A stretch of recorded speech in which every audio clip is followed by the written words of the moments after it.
Vamos chamar aqui o Moacir. Vem cá, Moacir. Vamos orar. Hoje o Moacir vai pregar para nós. Bom, nós do Âncora já estamos acostumados com o Moacir, né? Mas o pessoal da igreja ainda não. Então nós vamos orar. Irmãos, lembre-se, nós estamos em domingos especiais, em que alguns pregadores novos estão compartilhando a palavra de Deus conosco. Peço aos irmãos que orem pelo Moacir, para que Deus o capacite, o encha do Espírito Santo, né? E Deus dará graça para a gente ouvir a palavra. Lembrando que Deus tem um compromisso com a palavra dele. Ainda bem que ele não tem compromissos com o Moacir, nem comigo, nem com nenhum pastor.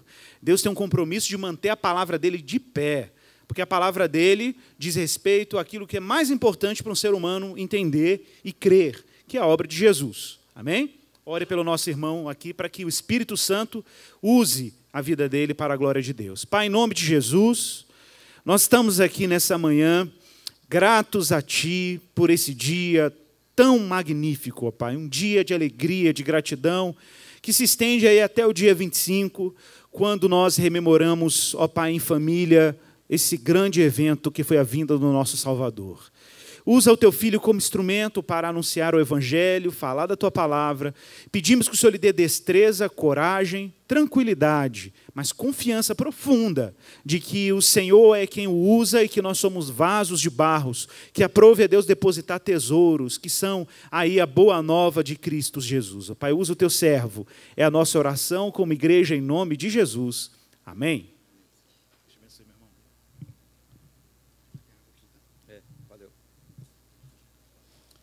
Irmãos, bom dia. Para mim é uma alegria, um privilégio, né, poder compartilhar a palavra aqui com os irmãos. A minha família, a Helenilza e os meus 3 filhos. A gente está frequentando a igreja aqui já tem 1 ano. Os meus filhos vieram antes do interior, onde a gente morava, para morar aqui em BH estudando, né?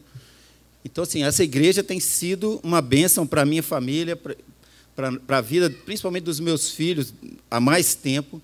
E nós somos muito gratos de estarmos aqui, desde novembro do ano passado que a gente mudou para cá, que a gente está congregando, e tem sido realmente uma bênção para nós, e para mim é um privilégio ter sido convidado para poder compartilhar a palavra, né?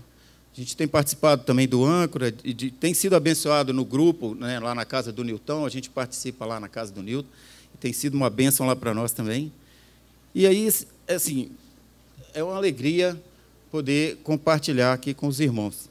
Também tivemos muitas alegrias de receber o pessoal da mocidade lá em casa algumas vezes, encheu a sala lá de casa, e a gente poder compartilhar o tempo com essa galera nova, faz a gente se sentir mais jovem, é muito bom. Está baixando. Tá. Valeu, obrigado. Vamos abrir as Bíblias, novamente em Lucas, capítulo 1.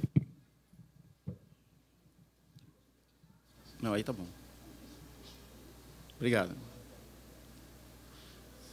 Lucas 1, eu vou começar a leitura a partir do 26.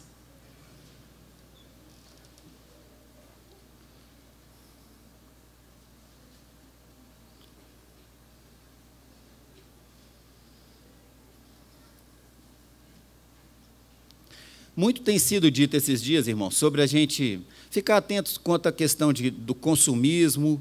A gente tem sido muito invadido aí pela tecnologia e a forma como o Natal, igual o Igor já falou aqui, como o Natal tem sido trabalhado pela mídia, pelo mercado e pelos interesses, tem feito a gente se distrair muito com respeito ao Natal, ao significado do Natal, e nós vamos, mais uma vez, relembrar coisas do Natal nessa manhã, mas é importante porque assim, a gente não pode ficar familiarizado. Já viram aquela história do cara que foi visitar um amigo, e eles conversando, e de repente o cara toma um susto.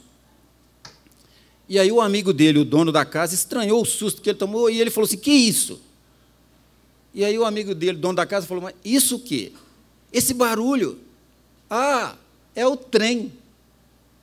Quer dizer, a pessoa que mora perto de um lugar do trem, ele já não se assusta mais, porque se familiarizou com aquele barulho que acontece tantas vezes, e ele já não é mais sensível àquilo. Mas você, se está visitando, você ainda assusta. Quer dizer, nós não podemos nos deixar familiarizar com as coisas do Natal, do jeito que elas são colocadas para nós, e perder o foco central, bíblico, do que o Natal realmente significa, do que ele do real significado do nascimento daquela criança para nós. Vamos ler aí o texto? No 6º mês, e esse 6º mês é em relação à gravidez de Isabel, que já estava grávida do João Batista. No 6º mês, foi o anjo Gabriel enviado da parte de Deus para uma cidade da Galiléia chamada Nazaré, a uma virgem desposada com certo homem da casa de Davi, cujo nome era José. A virgem chamava-se Maria. E entrando o anjo onde ela estava, disse: Alegra-te, muito favorecida, o Senhor é contigo. Ela, porém, ao ouvir essa palavra, perturbou-se muito e pôs-se a pensar no que significaria essa saudação. Mas o anjo lhe disse: Maria, não temas, porque achaste graça diante de Deus. Eis que conceberás e darás à luz um filho, a quem chamarás pelo nome de Jesus. Este será grande e será chamado Filho do Altíssimo. Deus, o Senhor, lhe dará o trono de Davi, seu pai. Ele reinará para sempre sobre a casa de Jacó, e o seu reinado não terá fim. Então disse Maria ao anjo: Como será isso, pois não tenho relação com homem algum? Respondeu-lhe o anjo: Descerá sobre ti o Espírito Santo, e o poder do Altíssimo te envolverá com a sua sombra. Por isso também o ente santo que há de nascer será chamado Filho de Deus. E Isabel, tua parenta, igualmente concebeu um filho na sua velhice, sendo este já o 6º mês para aquela que diziam ser estéril, porque para Deus não haverá impossíveis em todas as suas promessas. Então disse Maria: Aqui está a serva do Senhor, que se cumpra em mim conforme a tua palavra. E o anjo se ausentou dela. Naqueles dias, dispondo-se Maria, foi apressadamente à região montanhosa, a uma cidade de Judá. Entrou na casa de Zacarias, que era o marido da Isabel, e saudou Isabel. Ouvindo essa saudação de Maria, a criança lhe estremeceu no ventre. Então Isabel ficou possuída do Espírito Santo e exclamou em alta voz: Bendito és tu entre as mulheres, e bendito o fruto do teu ventre. De onde me provém que me venha visitar a mãe do meu Senhor? Pois logo que me chegou aos ouvidos a voz da tua saudação, a criança estremeceu de alegria dentro de mim. Bem-aventurada a que creu, porque serão cumpridas as palavras que lhe foram ditas da parte de Deus. E vale a pena, irmãos, a gente reler o cântico. Então disse Maria: A minha alma engrandece ao Senhor, e o meu espírito se alegrou em Deus, o meu Salvador, porque contemplou na humildade da sua serva.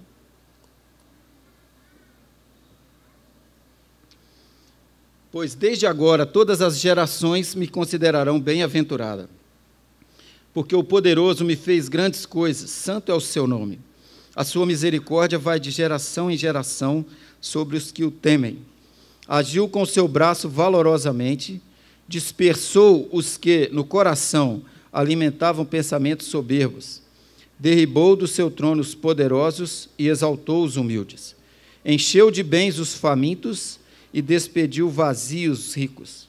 Amparou a Israel, seu servo, a fim de lembrar-se da sua misericórdia, a favor de Abraão e de sua descendência para sempre, como prometera aos nossos pais. Maria permaneceu cerca de 3 meses com Isabel e voltou para casa. Vamos orar mais uma vez? Senhor, nós já louvamos ao Senhor com uma oração dizendo que nós nos derramamos no altar diante do Senhor. Nós já proclamamos que o Senhor é o nosso Deus, o Deus grande e todo-poderoso. O Senhor é o único Deus em quem nós podemos confiar. O Senhor é o único Deus vivo e verdadeiro, e nós bendizemos o teu nome, Pai. Nós, ó Deus, pedimos que o Senhor fale ao nosso coração nessa manhã, através desse texto, que o Senhor revele para nós as verdades do Senhor, para que elas possam transformar a nossa vida e possam fazer do nosso Natal um verdadeiro significado, trazer ao nosso coração aquilo que o Senhor quer que a gente aprenda com esse nascimento do teu Filho, da encarnação de Jesus. Nos ajude e fale conosco, Pai, que que as palavras dos nossos lábios e o meditar do nosso coração sejam agradáveis ao Senhor, em nome de Jesus. Amém, Senhor.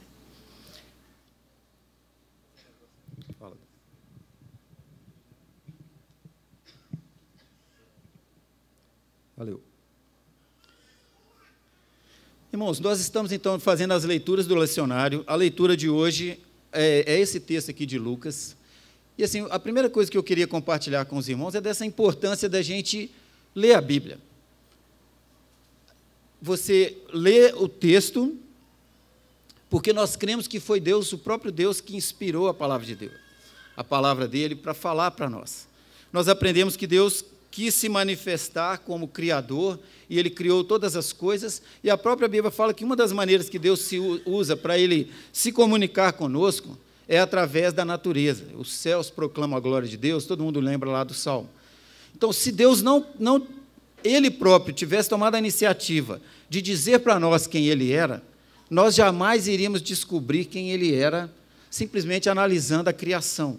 Então, Deus pensou uma segunda forma. Ele se revelou a nós através da história da humanidade, a história escrita. Então, a palavra de Deus é esse instrumento que Deus tem para que a gente possa conhecer quem Ele é. Se você lembra lá do texto de Jeremias 9, o texto é muito, eu gosto muito desse texto, que ele fala assim, olha, não se orgulhe, ou não se orgulhe o sábio da sua sabedoria, nem o rico da sua riqueza, nem o forte da sua força. Mas se você quiser ter um motivo para se alegrar ou para se orgulhar, se orgulhe disso, de me conhecer, como diz o texto lá, Deus falando, de me conhecer e saber que eu sou Deus, que eu sou exaltado na terra e faço justiça e misericórdia, porque é dessas coisas que eu me agrado. Deus quer que nós o conheçamos. Se você lembrar lá na oração de Jesus, ele diz assim, que a vida eterna é essa, que te conheçam a ti e aquele a quem enviastes. Então, é extremamente importante que a gente tenha um conhecimento certo do Deus que a gente crê, do Deus trino que criou todas as coisas, e Deus, então, usa essas duas maneiras para se revelar. E logo daqui a pouco a gente vai falar dessa terceira maneira que Deus decidiu usar para se tornar conhecido para nós, que foi Ele próprio vindo morar no nosso meio, Ele próprio se tornando um de nós, na forma de uma criança, escolheu passar por todo o processo de crescimento para que nós pudéssemos conhecê-lo, para que nós pudéssemos saber muito mais quem Ele é e como Ele se importa, como Ele nos ama. Então, essas leituras pessoais da Bíblia, das histórias da Bíblia, são muito importantes, porque assim, com cada texto que você lê, você se identifica.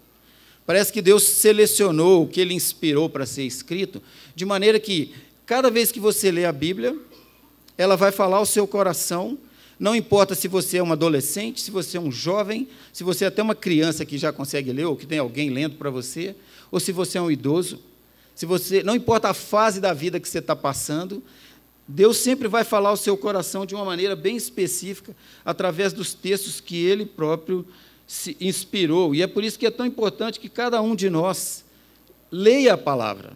E o lecionário é esse instrumento que a igreja que incentiva para que a gente possa fazer essas leituras e acompanhar cada período do ano relacionado à história do cristianismo.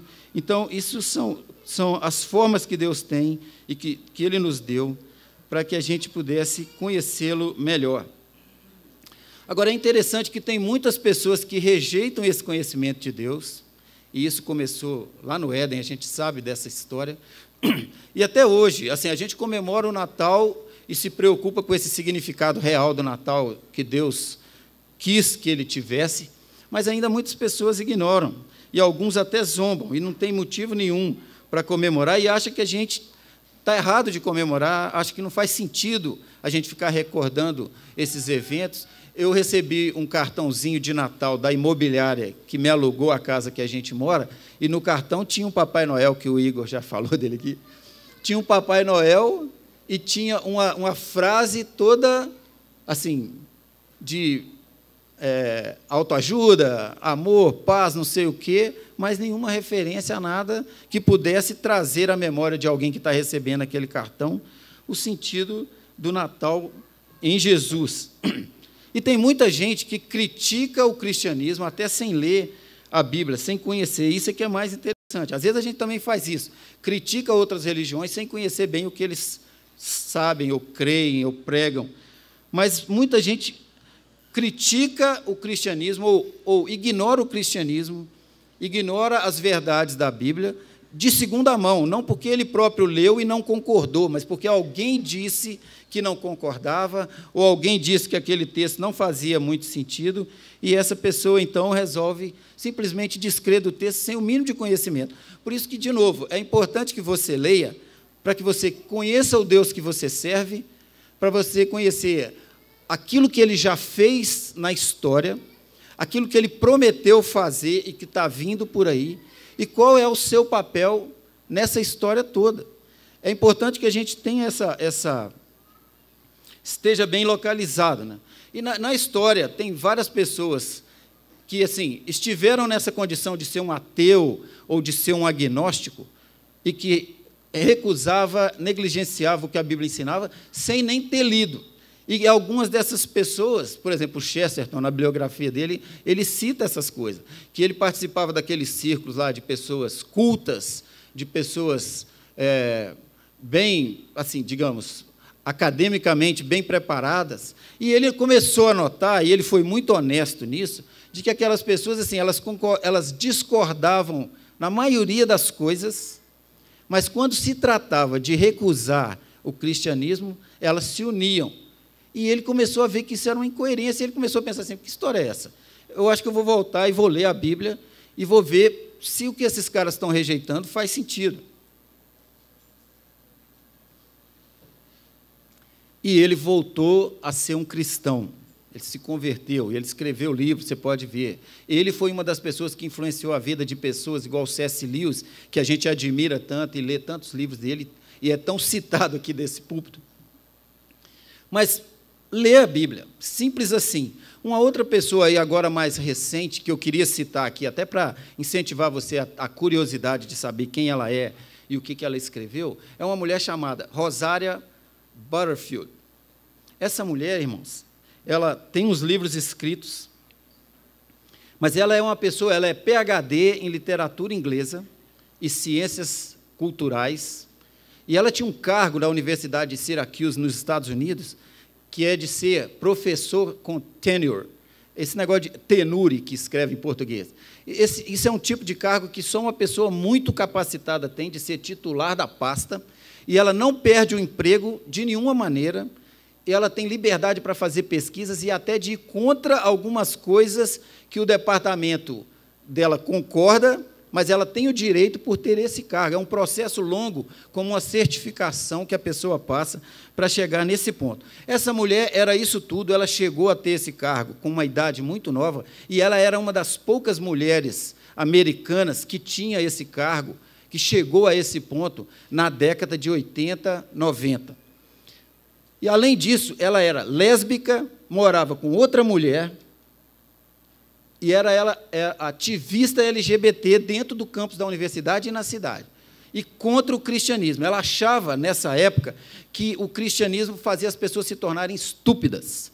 Era como se o cristianismo desativasse o pensamento. Já viram aquela frase que a ABU gosta de colocar nas camisas, que Jesus não veio tirar a sua inteligência, veio tirar o seu pecado? Ela achava que Jesus tinha vindo tirar a inteligência mesmo. Então, ela era contra o cristianismo. E aconteceu um evento cristão na cidade dela, e ela escreveu um artigo no jornal, condenando, porque ela era contra, ela não queria que a universidade onde ela participava fosse invadida por aquelas ideias que destruíam a inteligência das pessoas. E ela escreveu um artigo, o artigo deu muito ibope, muita crítica, muita gente contra o artigo dela, cristão, muita gente a favor, mas ela conta no livro, e você vai achar muito vídeo dela na internet, que ela recebeu muita carta e ficava aquele bolo de carta na mesa, e ela separando as cartas contra, a favor, contra, a favor. E, de repente, ela pega uma carta que ela não sabia de que lado que ela colocava. Era um cara convidando ela para tomar um café na casa dele, para eles conversarem sobre aquela situação toda. O cara era um pastor de uma igreja. E aí ela ficou na dúvida, e largou aqui a carta lá, e um amigo dela de pesquisa falou assim, por que você não inclui esse cara na pesquisa? E vai lá e visita ele e anota as coisas, vai ser mais um pesquisado para você. E ela topou. Só que aí aconteceu um negócio fantástico, que é o meu ponto aqui agora, é que ela, apesar de ser doutora, PhD em literatura, ela nunca tinha lido a Bíblia. E ela fala no livro e fala lá nos vídeos, no testemunho que ela dá, que ela já até tinha pensado, como doutora em literatura, que ela deveria ter lido. Que livro é esse que fez tanta diferença e que influenciou tantas pessoas ao longo de milênios? O que esse livro tem que tantos outros não têm e fizeram o mesmo efeito? E aí ela resolveu ler a Bíblia.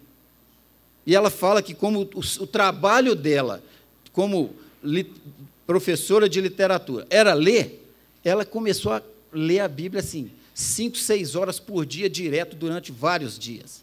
E ela mesma fala que, irmão, se você não quer correr o risco de se tornar um cristão, não leia a Bíblia.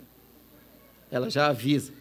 E aí, para encurtar a história, essa mulher começou a ler, foi visitar o pastor e a esposa, ficou amiga deles, e começou, sem que eles fizessem nenhum tipo de pressão, ela se converteu, deixou de ser lésbica, casou e se tornou uma mãe. E tem um vídeo dela na internet, que é ela no quarto de um dos filhos, da filha, não sei, todo cheio de decoração de criança, e ela explica lá, por exemplo, por que ela louva a Deus dela ter sido transformada pelo poder do Evangelho e ter tido a oportunidade de mudar totalmente de vida daquele jeito, pelo poder que tem na palavra. E aí é interessante, porque ela leu a Bíblia querendo refutar, querendo questionar, mas ela foi totalmente transformada. Um livro dela, que está traduzido aí para o português, o nome dele é Pensamentos Secretos de uma Convertida Improvável. Então, se você tiver curiosidade, depois, você pode depois ler. Mas vamos para o nosso texto, então. Já que é tão importante ler a Bíblia, vamos para a Bíblia, né? Isso aí era só para a gente ter essa ideia assim, da questão do lecionário, e que nessa época do Natal é muito importante que a gente realmente faça o que a igreja incentiva a gente a fazer. Recordar os textos. Eu achei fantástico a gente ficar lendo texto do Novo Testamento, texto do Velho Testamento, recordando as profecias que estariam se cumprindo naqueles textos que a gente está lendo no Novo. Isso realmente edifica muito a nossa vida. Irmãos, no versículo 26 até o 38 aí do texto, vamos lá. O anjo aparece para Maria e vai revelar para ela o plano de Deus que incluía ela. Isso é um negócio muito interessante. Mas fala de uma noiva que estava prestes a casar. E lá no João, no Evangelho de João, narra que Jesus participou de uma festa de casamento. Não sei se vocês lembram, mas lá fala que tinha um mestre de cerimônia, que era o cerimonial que a gente fala hoje. Lá tinha convidados, Jesus era um dos convidados. Lá fala que o vinho acabou, alguém errou na estimativa, ou então foi penetra demais na festa, sei que o vinho deles acabou. E aí a Maria, que também era convidada, se incomodou com aquilo, conversou com Jesus, ela não podia fazer nada, mas ela sabia que Jesus talvez pudesse fazer. Então, narra um casamento. E os irmãos aqui que me conhecem sabem que, quando eu fui escolhido para ajudar nessas pregações, irmão, a gente não sabia o dia, nem qual era o texto que cada um ia pregar, tá certo? Eu tinha alguns domingos desses que eu não podia, porque eu estava trabalhando de plantão. Aí me escalaram para hoje e me colocaram justamente nesse texto. Agora, irmãos, prestem atenção. Eu sou pai de uma noiva que está prestes a casar, que, na verdade, faltam 20 dias. Então, você imagina eu lendo esse texto e me imaginando o pai da Maria. Por isso que eu falei que é importante que você faça a sua própria leitura. Porque se sua filha não está noiva agora, você não ia ter essa sensibilidade. Mas se você está nessa fase, você começa a pensar assim, cara, imagina assim, que Deus invade a história naquela cidadezinha de Nazaré e ele começa a influenciar a vida, interferir de uma certa forma na vida de pessoas totalmente simples como nós que estamos aqui hoje. E aí, assim, o anjo aparece e vai conversar com essas pessoas. E às vezes, irmãos, quando a pessoa já descrê, igual essa mulher que eu citei e tantos outros, pessoas acham assim que Todo mundo que crê na Bíblia é porque não tem inteligência, ou então acha que as pessoas que creem na Bíblia são aquelas pessoas assim que aceitam qualquer coisa, não sei o quê. Mas aí você vai ler como que o anjo foi anunciar aqui para Maria, e você descobre que não foi fácil. Porque o anjo chega para Maria e fala com ela assim, uma virgem desposada, tal. E aí o anjo chega, entrando o anjo onde ela estava, disse, alegra-te muito favorecida, o Senhor é contigo.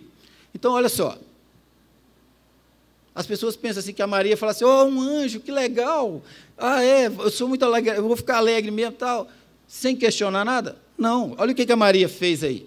O anjo saudou ela dessa maneira, mas o que o texto mostra é o seguinte, que a Maria falou assim, peraí, que história é essa? Né? Se a gente fosse fazer uma adaptação moderna aqui nossa aqui, ó, a Maria não foi na conversa do anjo da primeira. Ela ficou, o texto fala que ela ficou perturbada, está aí no versículo, deixa eu ver, ela, porém, ao ouvir essa palavra, perturbou-se, 29. Ficou perturbada e fez o quê? Pôs-se a pensar. Tem essa palavra aí na versão da sua Bíblia? Porque nessa aqui tem. Ela começou a pensar, irmãos. Como assim que esse anjo apareceu? Que de onde ele veio? Talvez ela assustou, porque eu imagino a Maria orando em algum lugar, e de repente um anjo entra lá, e ela olhou para o cara, não conhecia ele. E aí a Maria pensa, irmãos. E ela, ao pensar, o anjo viu que ela não foi logo na conversa dele. E aí o anjo fala assim, Maria, não temas, porque achaste graça diante de Deus. Eis que conceberás e darás à luz um filho, a quem chamarás pelo nome de Jesus. Este será grande e será chamado Filho do Altíssimo. Deus, o Senhor, lhe dará o trono de Davi, seu pai. Ele reinará para sempre sobre a casa de Jacó, e o seu reinado não terá fim. Irmãos, com esse discurso todo, nem isso convenceu a Maria. Ela ainda está pensando. Ela ainda não se convenceu, não se entregou. Eu acho isso muito interessante, irmãos, porque o que a Maria deveria estar pensando aqui? Ela provavelmente conhecia as profecias, ela provavelmente conhecia a história do povo de Israel, ela também, como disse o Guilherme na mensagem dele, o Guilherme falou que a gente precisa ter uma mente escatológica, mas a Maria tinha uma mente messiânica, porque quando ela ouviu falar aqui o anjo, dando essa descrição de Jesus, do Messias, ela logo ligou as coisas, falou, eu sei do que esse cara está falando. Mas nem por isso ela se convenceu da primeira. Por quê? Porque ela era uma pessoa dedicada a Deus. E aí, olha a pergunta que ela faz. Ela fala assim, como será isso? Pois não tenho relação com homem algum. Eu imagino o seguinte, irmãos, que se o anjo tivesse falado com ela assim, não, vai aparecer um rapaz aí, e aí ela pensou, de jeito nenhum, eu já sou comprometido com José, não entro nessa. Ou então, se o anjo tivesse dado uma ideia brilhante, falando, não, você já pode ter relação com José, porque o filho vai ser dele mesmo. E ela fala assim, não, está errado isso. A Maria está pensando, irmãos, ela tem a mente messiânica, ela aguarda a vinda do Messias, ela pertence ao povo, ela está comprometida com José para casar. Ela é virgem, e ela aguarda a promessa do povo de Deus, eles oram por isso, mas ela ainda não se convenceu e pergunta ao anjo. Aí sim, quando o anjo diz, olha Maria, é o seguinte, é o Espírito Santo que virá, vai te cobrir com a sombra, e é o poder do Espírito que vai engravidar você. Aí, irmãos, acontece um negócio aqui fantástico, porque a Maria se entrega para o que o anjo está anunciando e topa o que ele está propondo ali. E eu acho engraçado que no último argumento que o anjo usa para convencê-la, ele faz o seguinte, ele diz assim, olha, descerá sobre ti o Espírito, e o poder do Altíssimo te envolverá com sua sombra. Por isso, também o ente santo que há de nascer será chamado Filho de Deus. Agora, olha só que interessante, ele vai dar uma pista para Maria de uma coisa mais visível do que tudo que ele está falando. Ele revela para Maria que a Isabel está grávida. Ela não sabia que Isabel estava grávida. Porque se você voltar lá no capítulo 1 no versículo 24, você vai ver que depois que Isabel fica grávida, no versículo 24 fala assim: passados esses dias, Isabel, sua mulher, concebeu e ocultou-se por 5 meses, dizendo: assim me fez o Senhor, contemplando-me para anular o meu opróbrio. Ou seja, quem deu a notícia da gravidez de Isabel para Maria, provavelmente foi o anjo. E o anjo usou isso como um argumento para ajudar a convencer a Maria de que ela ia ter uma forma de ter certeza do que ele estava falando, até mesmo antes da próxima menstruação dela não vir.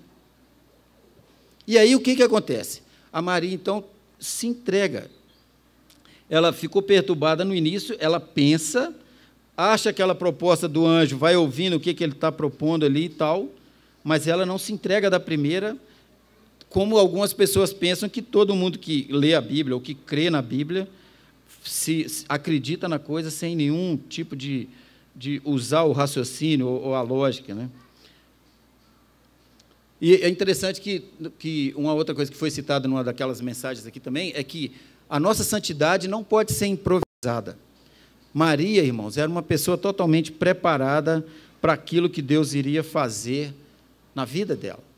Ou seja, ela foi escolhida por Deus. Eu comentei muito lá em casa com o pessoal, enquanto eu estava preparando essas coisas para falar aqui, que uma das coisas que eu fico assim, encantado quando eu leio a Bíblia é justamente essa preferência que Deus dá de pegar uma pessoa totalmente anônima, aleatória, e tornar aquela pessoa, colocá-la em evidência dentro de um plano do que Ele está fazendo. Na verdade, a glória sempre é de Deus, mas Ele usa a gente, irmãos. Ele usa a gente. E aí ele escolhe a Maria, ele escolheu a Maria naquela simplicidade toda dela, naquela pobreza toda, numa cidade pequena, e ele vai usar aquela menina que provavelmente tinha menos de 15 anos para ser a mãe do Salvador, para ser aquela que iria educar o seu filho. E aí isso é um negócio muito fantástico isso. E aí a frase que a Maria disse no final, ela fala assim, olha: aqui está a serva do Senhor, que se cumpra em mim conforme a tua palavra. Queria dar uma palavra aqui para você que é pai e mãe, e que já tem as crianças, né? Porque quase todo mundo aqui, os jovens aí, talvez não são ainda, mas poderão ser. Mas olha, quando eu era pequena, minha mãe me ensinou a fazer uma oração quando eu fosse papá, que era assim: Papai do céu, abençoa o pão, em nome de Jesus, amém.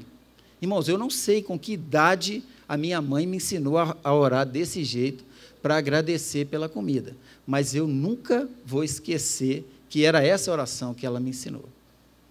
Agora, presta atenção, a mãe de Jesus é essa mulher que faz essa oração aqui. Aqui está a serva do Senhor, que se cumpra em mim conforme a tua palavra. Onde você já ouviu algo parecido com isso? Seja feita a tua vontade, assim na terra como nos céus. O que Jesus orou lá no Getsemane? Passa de mim esse cálice, mas não faça a minha, faça a tua vontade. Com quem vocês acham que ele aprendeu a orar assim? Desde pequenininho. Ensine seus filhos a orarem.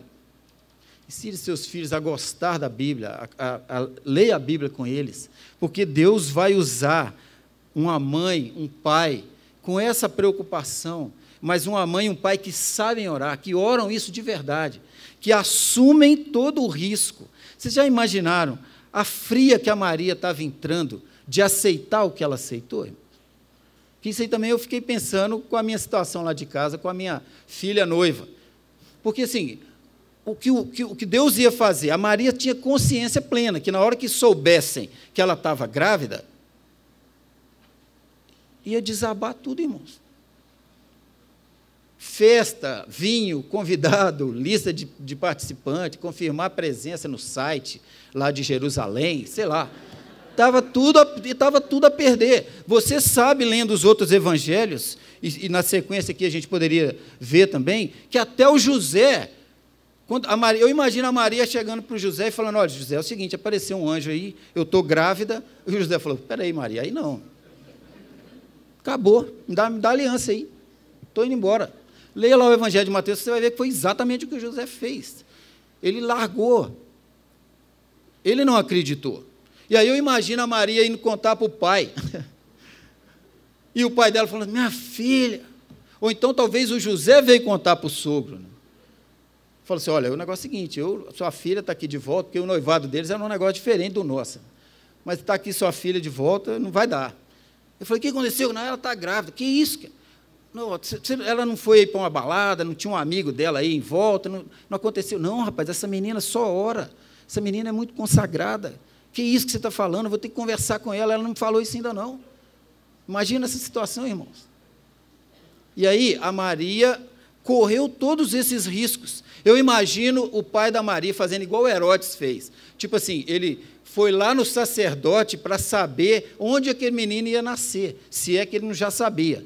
E aí o sacerdote ouviu a história que a filha dele estava grávida, que era um anjo, aquela história toda de anjo, e que ela ia ser a mãe do Salvador, porque o anjo falou que era o filho de Davi, que ia reinar para sempre e tal. E o sacerdote dando aquela risadinha mais sarcástica, falando assim, cara, essa história aí de filho de Davi nascer de uma virgem funciona. Mas, olha, a profecia é lá em Belém. Não é que não. Essa filha sua está muito esperta. Ou seja, a profecia era que o Messias ia nascer Davi, mas lá em Belém. E aí o pai da Maria pensando assim, eu nem parente lá em Belém tenho. Que história é essa? Irmãos, a Maria, ao aceitar o que Jesus fez, o que o anjo e o que Deus ia fazer com ela, ela correu todos esses riscos. E é bom que a gente leia o texto com essa humanidade na coisa, para você sentir o seguinte, que você é uma pessoa que pode ser escolhido por Deus e talvez você já é um escolhido de Deus para fazer algo grande, ou algo simples, não importa, mas você precisa ser essa pessoa preparada para estar à disposição de Deus para quando Ele te procurar. E você está preparado para entender que a sua vida, a sua história não é o centro da história. A gente já ouviu isso aqui tantas vezes também. Não, não é. A de Jesus é o centro. Jesus é o principal.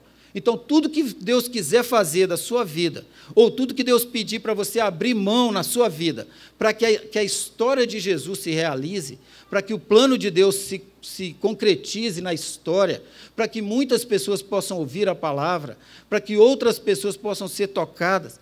Se Deus chamar você para alguma coisa que vai interferir na sua vida, para que essas coisas de Jesus aconteçam, você tem que ter uma mente messiânica ou a mente escatológica e estar preparado para ser capaz de dizer isso que a Maria disse, isso que Jesus orou, que Ele ensinou a gente a orar e que nós acabamos de cantar. Era a última frase daquele hino aqui, ó, que nós cantamos, de derramar no altar, de deixar Deus fazer a vontade dEle na nossa própria vida.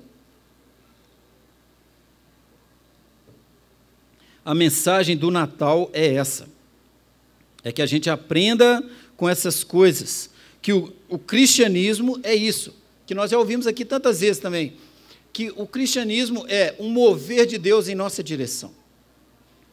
E quando Deus se move na nossa direção para nos salvar, Ele pode usar a nossa vida de uma maneira que talvez vai interferir drasticamente naquilo que a gente achava que ia ser bom, importante, ou às vezes a gente está enganado achando até que é o próprio Deus que quer que a gente faça aquilo, e na verdade a gente está equivocado.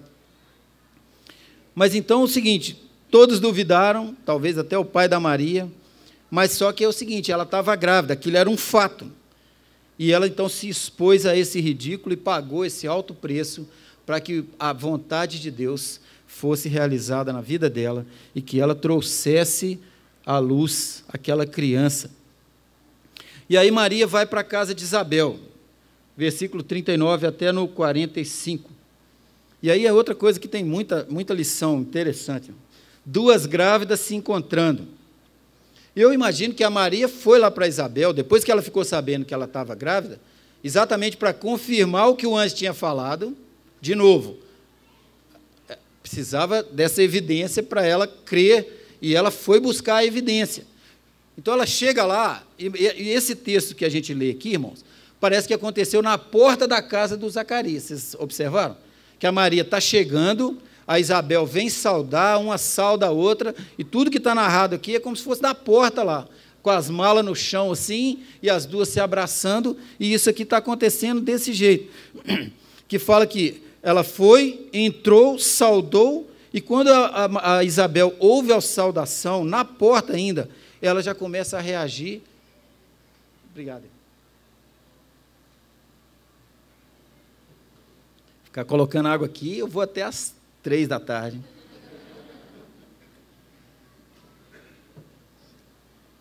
As duas estão se saudando na porta. E aí, irmãos, é interessante, porque, olha bem, a Maria olha para Isabel e vê que ela está grávida, 6 meses. Mas a Isabel olha para Maria e não vê que ela está grávida. Quem falou com a Isabel que Maria estava grávida?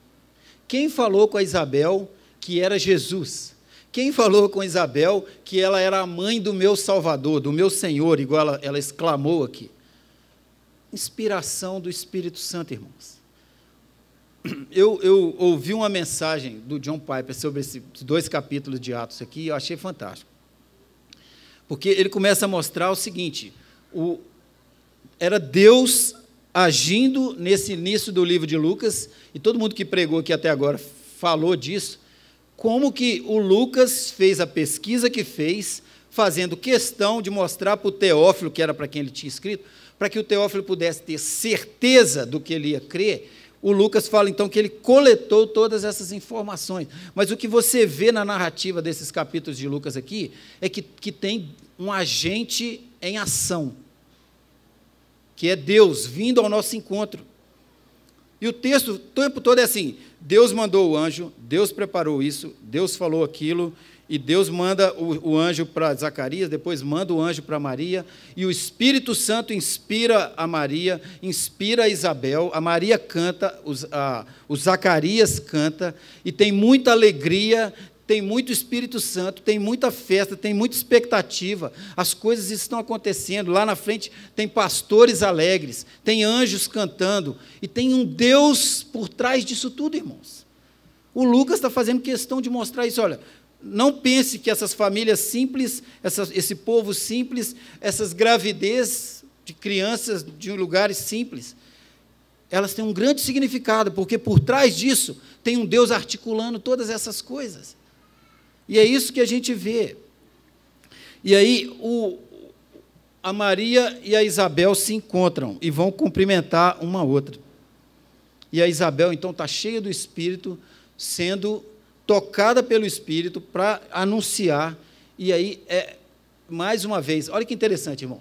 Se você ler o capítulo 1 todo e o capítulo 2, e já foi pregado aqui, o Gabriel e o Davi já falaram disso aqui também, mas olha, as palavras do anjo anunciando que o João Batista iria nascer são exatamente os últimos versículos do livro de Malaquias.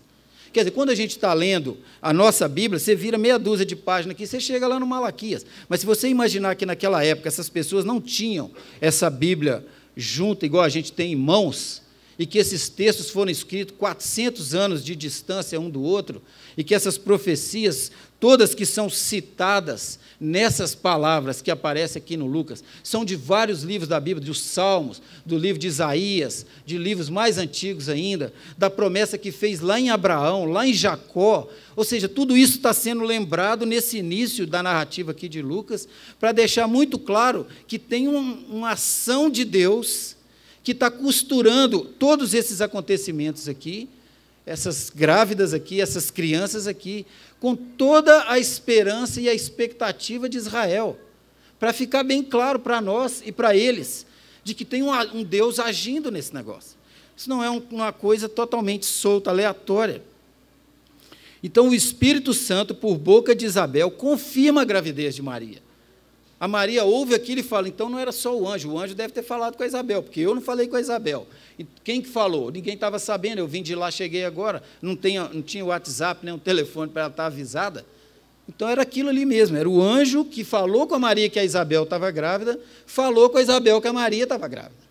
E cada uma dessas coisas eram evidências de Deus para que aquelas coisas se cumprissem e para que hoje a gente pudesse ler a narrativa aqui do Lucas e olhasse para o nosso Natal, para aquele neném que nasceu, e a gente não ter a menor dúvida de que era o próprio Deus que estava agindo e que Jesus é quem a gente crê que Ele é, o próprio Deus encarnado.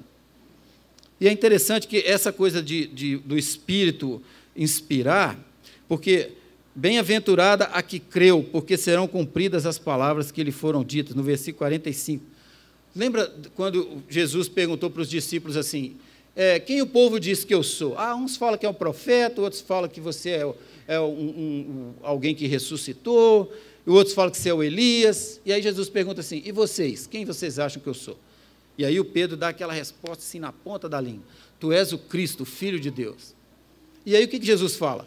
Olha, Pedro, você deu essa resposta, não é porque você é um cara esperto, não é porque você adivinhou, não, você arriscou um palpite, não é isso não. Você deu essa resposta porque isso foi revelado para você pelo meu Pai. Deus revela coisas, irmãos. Revelou através do anjo para Maria, revelou para Isabel e revela para Pedro. E ele está se revelando para nós através da Escritura. E nós estamos conhecendo o Deus que nós servimos a cada uma dessas experiências nossas com a Bíblia. E aí é isso. Agora, olha só, o que havia de tão especial, então, naquela criança? O anjo deu a dica, ele citou lá que Deus tinha mandado, e olha, achaste graça diante de Deus, o Senhor é contigo, o seu filho, você vai pôr o nome dele de Jesus, que ele será grande, filho do Altíssimo, Deus o Senhor lhe dará o trono de Davi, fazendo a referência ao Velho Testamento, de seu pai, ele reinará para sempre sobre a casa de Jacó, também mais anterior ainda à história de Davi, e o seu reinado não terá fim. A Isabel também confirma, bendito é o fruto do teu ventre. Então, de novo, Deus se revelou pela natureza, Deus se revela pelas Escrituras, e aí lá em Hebreus, ele diz para nós, o autor de Hebreus vai dizer assim, olha, tendo Deus outrora falado de muitas maneiras, por último agora ele resolveu falar de que maneira? Pessoalmente. Ele veio em carne, o Verbo se fez carne e habitou entre nós e vimos a sua glória. Não fomos nós, o Igor já falou isso aqui e falou naquele post que ele fez essa semana, não fomos nós que fomos até Deus, nós não tínhamos como ir até Ele, da maneira que precisaria ir, foi Ele que veio até nós, Ele que se fez carne, Ele entrou no curso da história.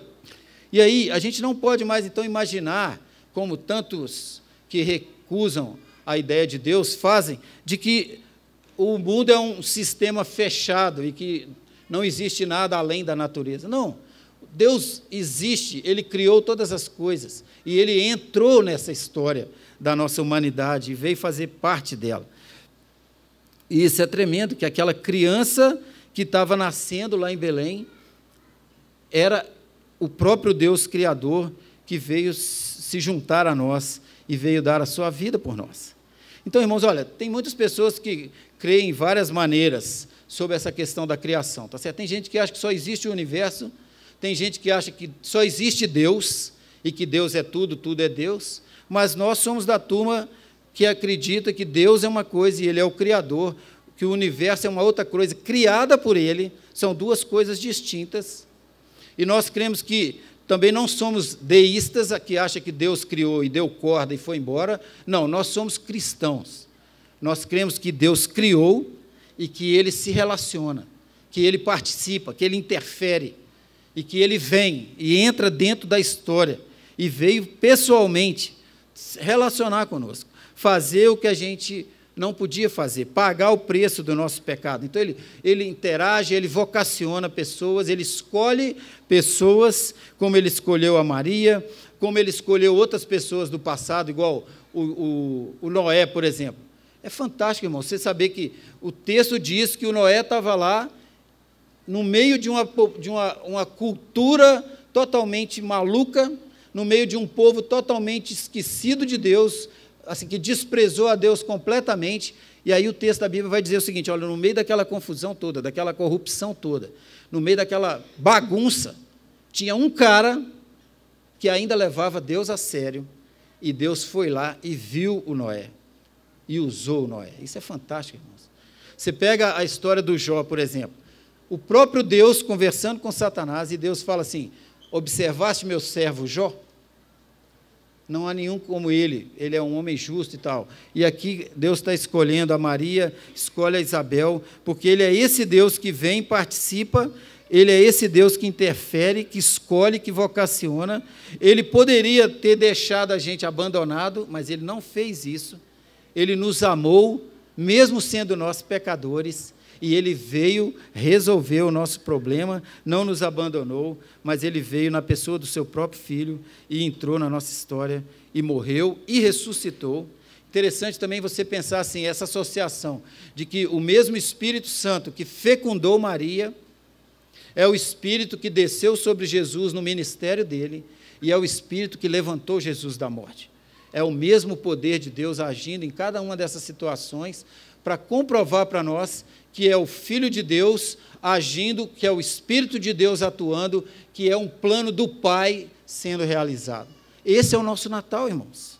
É nisso que a gente crê, essa é a nossa fé, a nossa esperança. É isso que nos faz celebrar o Natal, é isso que nos faz alegres com o Natal. É isso que nos faz olhar para esse período do ano e recordar tantas coisas. Que aquele bebê da manjedoura é o Deus que veio ao nosso encontro.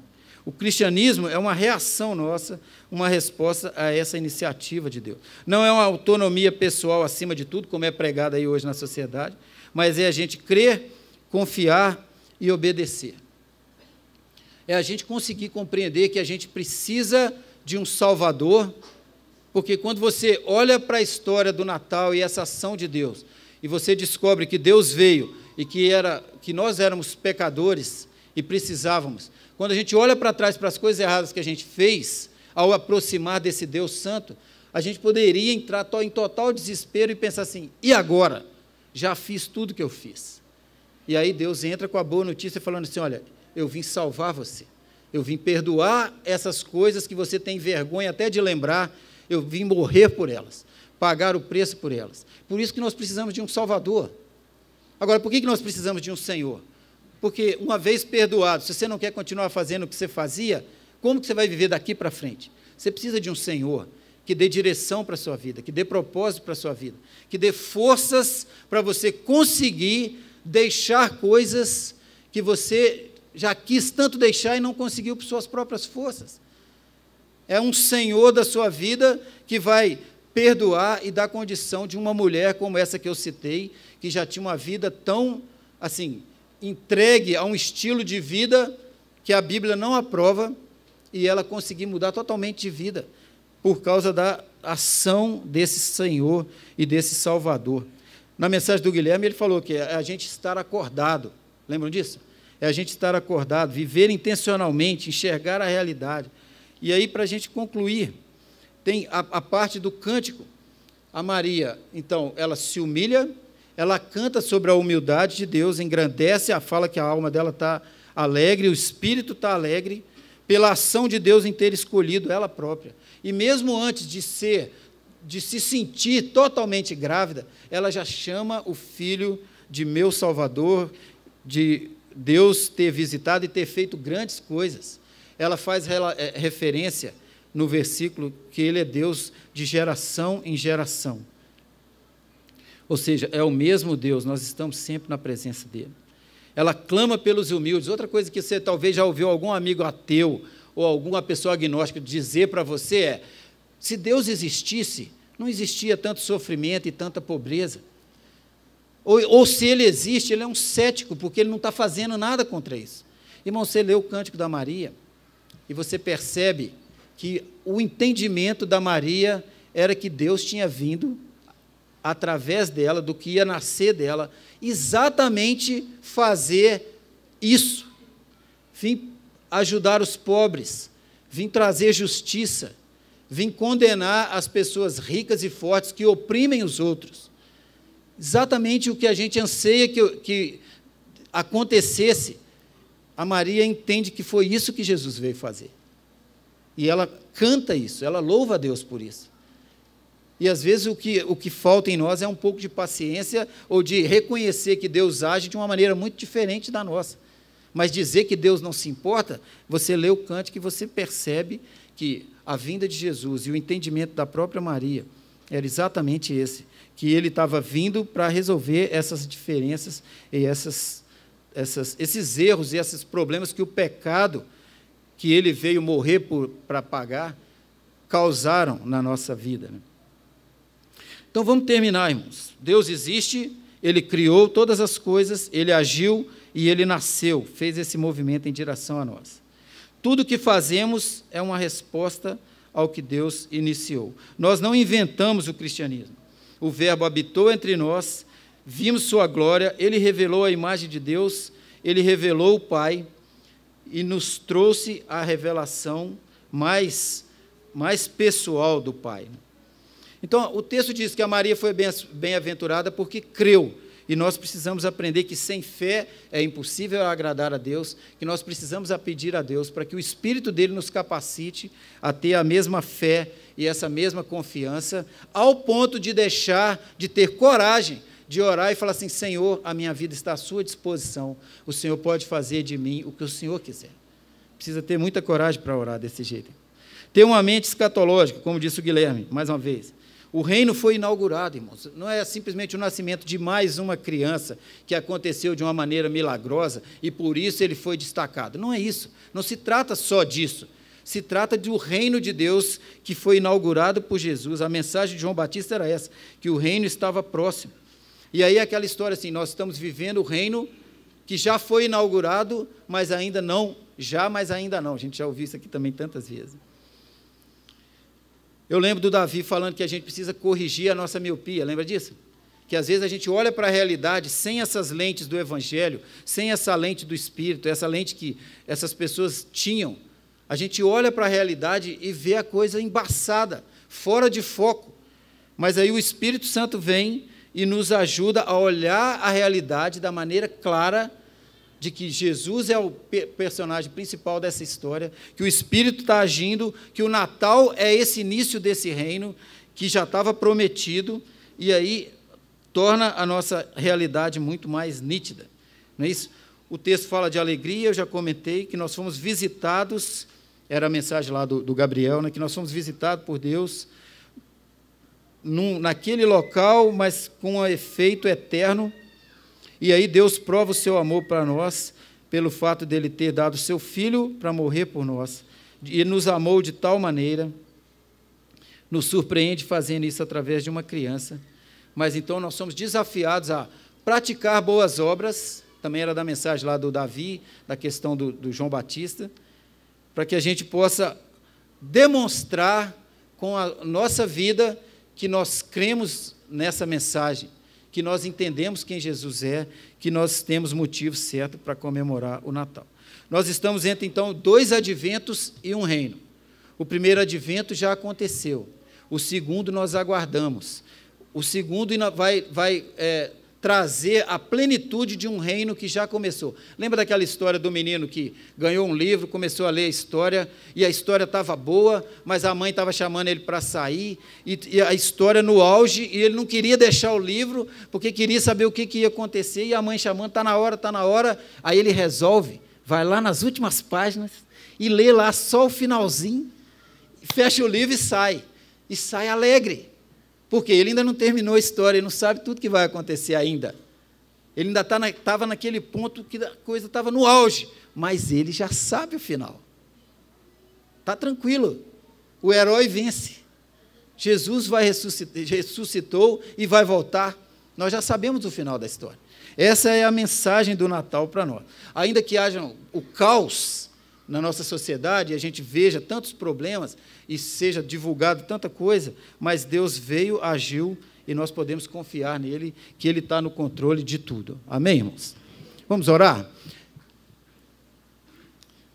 Senhor, bendito seja o teu santo nome, Pai, pelo poder que o Senhor tem, pelo jeito que o Senhor age, pelo amor que o Senhor demonstrou, pela forma como o Senhor escolhe as pessoas.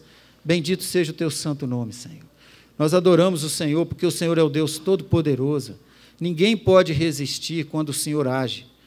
Ensina-nos a reagir da maneira certa à ação do Senhor, meu Deus.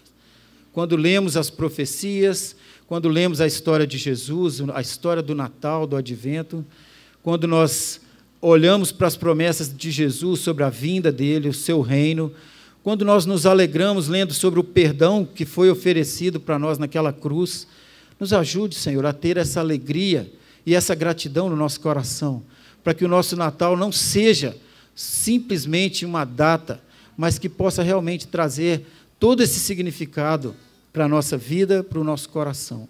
Bendito seja o nome do Senhor, Deus. Obrigado por esse texto, por esse tempo e pela alegria de podermos olhar para Jesus dessa maneira. Louvamos o teu nome e te agradecemos em nome de Jesus. Amém, Senhor.